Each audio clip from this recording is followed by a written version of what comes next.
Hi friends, welcome to Garib recipes. Friends, ఈరోజు మా ఇంటికి గెస్ట్లు వస్తున్నారండి. అందుకని చెప్పేసి నేను 3 కేజీల చికెన్ కర్రీని ప్రిపేర్ చేయబోతున్నాను.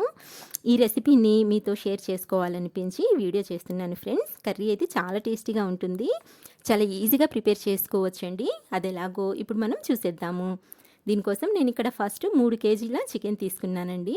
ఈ చికెన్ని మరీ చిన్నవి కాకుండా కొంచెం మీడియం సైజులో పీసెస్లా కట్ చేసుకోవాలి. అంటే ఎక్కువ క్వాంటిటీలో చేస్తున్నాం కాబట్టి సన్నగా కట్ చేసుకున్నట్లయితే కర్రీ అంత టేస్టీగా ఉండదండి. అందుకని చెప్పేసి ఇలా కట్ చేసుకొని నీట్గా ఒక 4-5 సార్లు కడిగి ఇలా పెద్ద గిన్నెలోకి తీసుకోండి.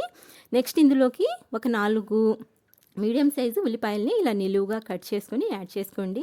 అలాగే రుచికి సరిపడా సాల్ట్ని కూడా వేసుకోండి. నేనైతే 3 టీ స్పూన్ల సాల్ట్ని వేస్తున్నానండి. మీరు మీ టేస్ట్ని బట్టి సాల్ట్ని యాడ్ చేసుకోండి.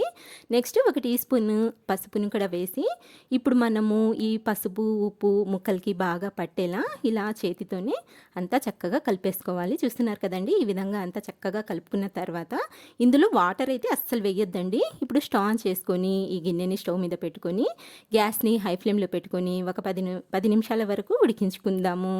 చికెన్ ఉడికేలోపు మనము మసాలాను అయితే ప్రిపేర్ చేసుకుందామండి. దీనికోసం ఒక మిక్సర్ జార్ తీసుకొని ఇందులోకి 1 బౌల్ అల్లం ముక్కల్ని యాడ్ చేసుకోండి. అలాగే సేమ్ బౌల్తో 1/2 బౌల్ వరకు వెల్లుల్లి రెబ్బల్ని కూడా పైన పొట్టుని తీసేసి యాడ్ చేసుకోండి. ఇప్పుడు మనము ఈ 2 ఎంత క్వాంటిటీలో అయితే వేసుకున్నామో సేమ్ అదే క్వాంటిటీలో ఎండు కొబ్బరి ముక్కల్ని యాడ్ చేసుకుందాము. అంటే రెండింటికి సమానంగా ఎండు కొబ్బరి ముక్కలు అన్నమాట. ఇలా కొబ్బరిని వేసుకున్న తర్వాత 1/2 బౌల్ వరకు ధనియాలను కూడా వేసుకోండి. నెక్స్ట్ వచ్చేసి ఒక 25 నుంచి 30 వరకు లవంగాల్ని వేసుకోండి. అలాగే ఒక 6-7 ఇంచుల దాల్చిన చెక్కను కూడా యాడ్ చేసుకొని ఇప్పుడు మూత పెట్టేసి దీన్ని ఫైన్గా గ్రైండ్ చేసి తీసుకుందాము. ఇక్కడ చూస్తున్నారు కదండి, ఈ విధంగా మెత్తగా పేస్ట్లా గ్రైండ్ చేసుకున్న ఈ మసాలాని రెడీగా పక్కన పెట్టుకోండి.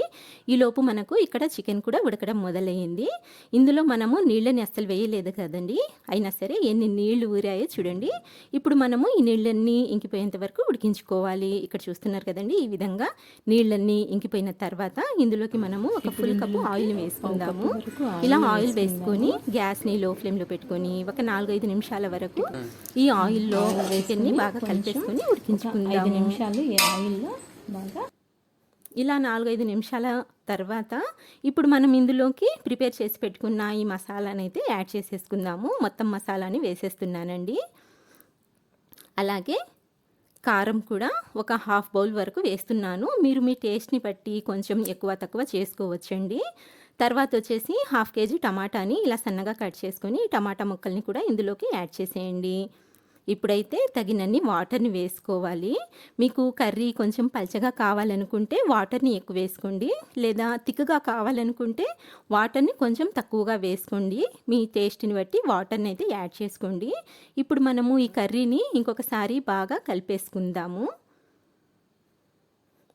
ఇలా చక్కగా మొత్తం అంతా కలుపుకున్న తర్వాత ఇందులో మనం సాల్ట్ని యాడ్ చేసుకుందామండి. ఆల్రెడీ మనం చికెన్ ఉడికించుకున్నప్పుడు సాల్ట్ వేసాం కాబట్టి ఇక్కడ కొంచెం చూసి వేసుకోండి. నేనైతే ఇలా చేతితో వేసేస్తున్నానండి. మీరు మీ టేస్ట్ని బట్టి సాల్ట్ని అయితే యాడ్ చేసుకోండి. ఇప్పుడు మూత పెట్టేసి ఈ కర్రీని హై ఫ్లేమ్ మీద ఒక 15 నుంచి 20 నిమిషాల వరకు ఉడికించుకుందాము. ఇక్కడ నేనైతే 20 నిమిషాల వరకు ఉడికించానండి. కావాలనుకుంటే మధ్య మధ్యలో కలుపుకుంటూ ఉండొచ్చు. ఆల్మోస్ట్ కర్రీ అనేది రెడీ అయిపోయిందండి. చూస్తున్నారు కదండి, గ్రేవీ కూడా దగ్గర పడింది. అలాగే చికెన్ కూడా చాలా చక్కగా ఉడికిపోయిందన్నమాట. ఇలా అంతా చక్కగా ఉడికించుకున్న తర్వాత మళ్ళీ మూత పెట్టేసి గ్యాస్ని లో ఫ్లేమ్లోకి టర్న్ చేసేసి ఒక 5 నిమిషాల వరకు ఉడికించుకోవాలి. 5 నిమిషాల తర్వాత చూస్తున్నారు కదండి, ఆయిల్ కూడా ఎంత చక్కగా పైకి తేలిందో. అంతేనండి, ఎంతో టేస్టీగా ఉండే చికెన్ కర్రీ అయితే రెడీ అయిపోయింది.